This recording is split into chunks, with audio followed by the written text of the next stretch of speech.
Bugun o'sha muhim kunga men tayyorman. Meni shunday go'zal qilib qo'ygan Munira opam bo'ladilar har doimgidek. Bez effekt, bez filtr olaman.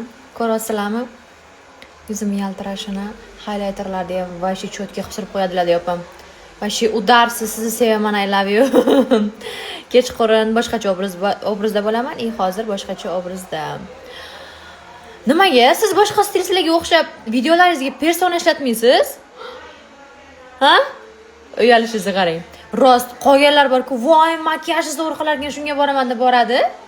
Bu hammasi persona ishlatgan bo'ladi. Munira opam postiga kirib ko'rsanglar, persona pasti ishlatmaylar, o'zi umuman ishlatmaylar. Mana hozir men sizlarga personasiz bez filtr ko'rsatyapman. Kelinlar, Munira opamdan boshqasini tanlasanglar, adashasizlar.